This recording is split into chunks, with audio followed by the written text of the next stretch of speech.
Hey, folks, and welcome back to Glenn and Adrian's Rock Talk. That's Adrian. And that's Glenn. And today we're going to go back to the BTX Rock the 4th virtual concert that The Warning was a part of in 2020, July 4th to be exact. This was a Brownsville, Texas-based virtual event. So The Warning were home in the cave for this concert. We saw the first two songs last time around, Dust to Dust Unmendable. Today we're doing Ugh and Red Hands Never Fade. Last time, we had a couple of little technical issues that I'm hoping were resolved by this time. The actual show itself, not The Warning, but the show, where The Warning was piping in their stream, had overlaid some accidental open microphones in their studio, and it was tromping a little bit on the sound, not too badly. I mean, you kind of had to listen for it, but it was there, and so I'm hoping they figured that out and closed off those connections so that we can hear the band a little better. Because other than that, it sounds pretty good. Yeah. So, and it's fun watching them play this one. It's, we enjoyed the quarantine show, which would have been about 3 months before this. And so far, this is off to a great start. So we are very happy to be looking at it again here. So Adrian, any thoughts ahead before we take a look? Just ready to hear a great couple songs here. Yeah, a couple of rockers for sure. Yes. Let's go ahead and watch Ugh, and then we will stop in the middle as usual and then move on from there. Okay. All right, let's check it out. What a great start to a great night for a great celebration. We're super, super happy to be here. Thank you, Brownsville, Texas, for welcoming us and inviting us to celebrate with you this American Independence Day. Whew. Let me catch my breath here a little bit. And we look forward to rocking with you again in person. But for now, let's rock tonight, this 4th of July, safely at home and have lots and lots and lots of fun. Are we ready to continue? I think we are. That's a yes. Yep. It's a yes. Let's do it.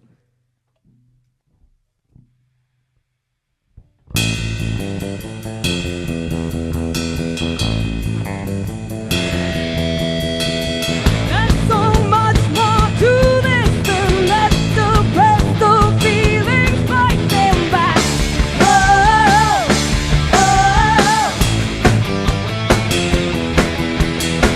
too many reasons caving and choking on words that you won't get. Oh, oh.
Okay.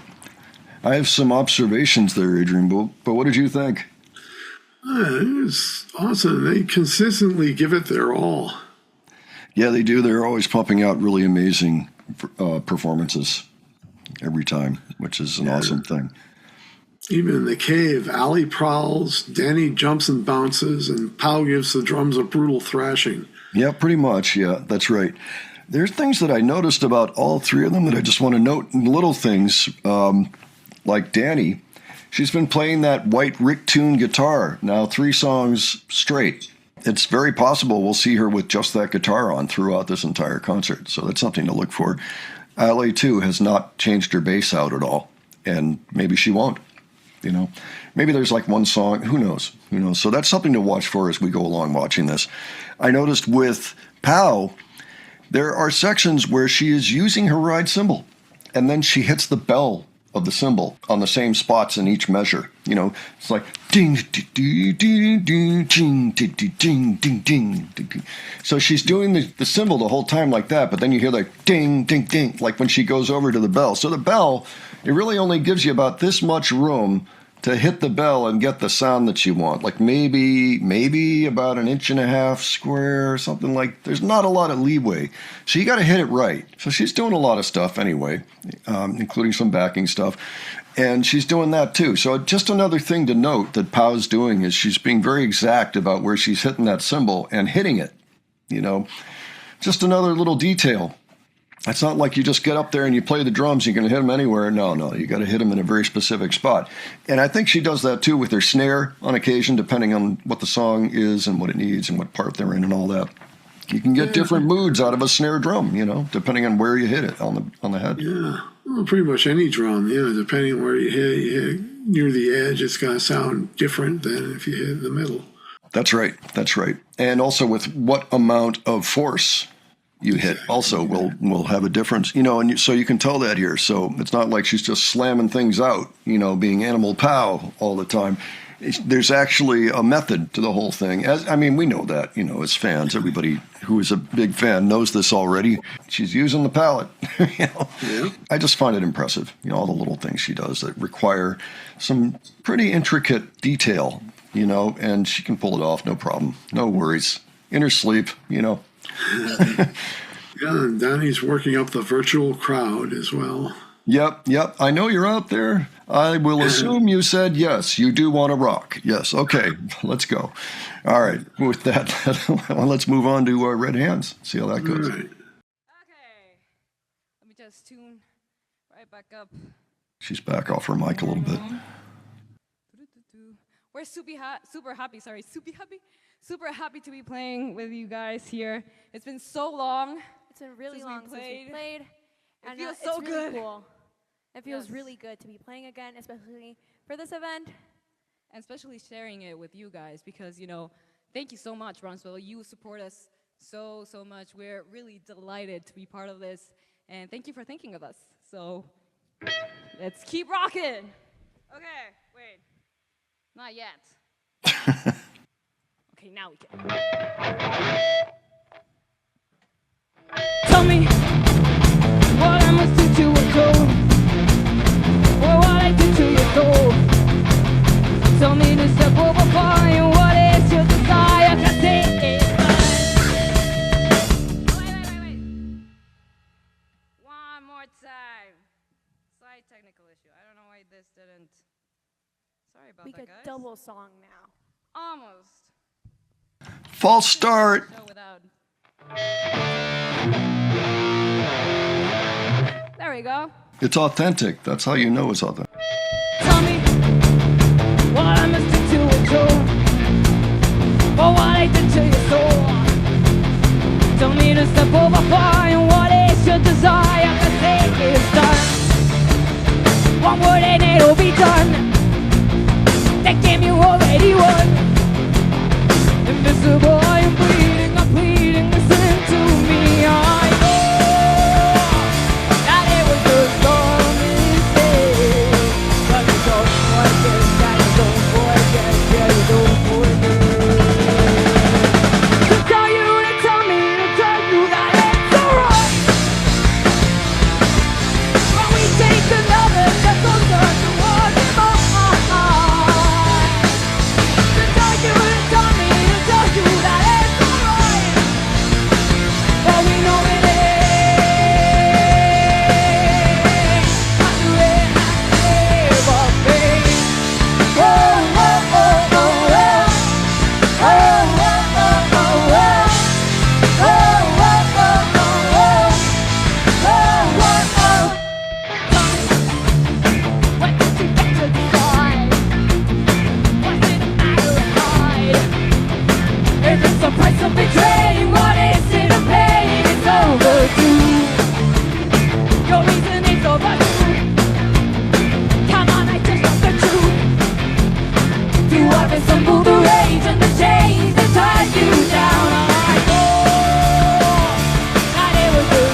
You know, it may be in my imagination, but I think they're missing the audience a little bit there.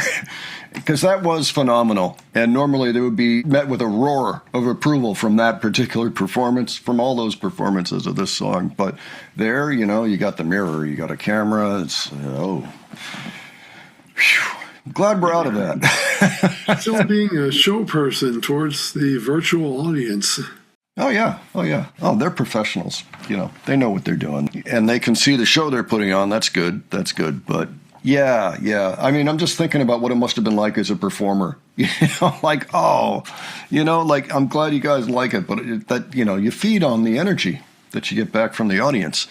So, but that was really, really fun. And I had another thought. I think a new one, actually, on this, about Pow's drumming on that song. You know what it really reminded me of was Stephen Morris from Joy Division and New Order, the drummer. You know, like there's a number of Joy Division songs that sounded like that a little bit. You know, with the heavy hi-hat and oh, yeah. You know, that kind of a thing. I know what you're talking about now, yeah. Yeah. Like, I really felt it in that particular version for some reason. I don't know what it was, but... And we've noted that before, you know, that some of their songs sound a little like Joy Division. Like Kool-Aid Kids is a prime example. You know, even with a little industrialism thrown in for good measure. But, yeah, I enjoyed that. That was fun. That was really cool. It is great seeing them put on this show. And given the time, you know, when they did this, I'm sure it was very meaningful to the fans to be able to see them playing live, even in the basement. You know, as opposed to in a venue somewhere, you know, where maybe they would be. So, yeah, fantastic. And it's a nice thing the Warning does with a lot of these shows that they play. Even today, they will have somebody, maybe Rudy, maybe somebody else, actually capturing some portion of the show and putting it on Instagram live, you know, for often maybe the first half hour, I don't know, things like that. It always varies. You know, maybe it's one song, maybe more. But that is a really cool practice, I think, and maybe that's something that comes from this time period, you know, of having to rely on just virtual performances for a while and what that meant to people. It probably helped build their fan base worldwide, though, you know, given the circumstance, because you didn't have to be in Mexico or wherever the venue was that night, you know, that they were playing. So. Didn't have to go to Sweden or Germany or anything like that. Nope. Donnie's got the classic aggressive vocal growl, and she's rocking it. Mm-hmm. Like in every song, but it's always good to hear. Yeah, I mean, they're all rock solid on there. I did notice one little mistake that Ali made in Ugh. I almost didn't even bother mentioning it because mistakes from her are very rare, but I think she did make one at one point, and she was smiling about it, so I caught that. But again, they're not playing regular gigs either, so they may very well have been a little bit rusty. Who knows? But by Warning standards, I mean, that's what I mean by rusty. The rest of us, it would just be a regular gig, you know. Anyway, that was fantastic. Bloody theme. What could be more rock and roll? That's right. That's right. Never fade. Okay, folks, why don't you let us know what you thought of this? And if you have any particular thoughts you don't think we touched on, by all means, leave those below. Any other details you think we missed. If you have other suggestions for us, you can leave those below. This is looking like a fun show. We may have to do the whole thing. I didn't hear the studio in the background this time, so it sounds like they may have shut off the interfering mics, which is great, you know. So we may have the all clear now. But give your thoughts. And if you enjoyed this video, please give it a like. And if you enjoyed the presentation, please subscribe. All right. Thanks so much for joining us today. We'll catch you on the next one. Take care, folks. See you all later.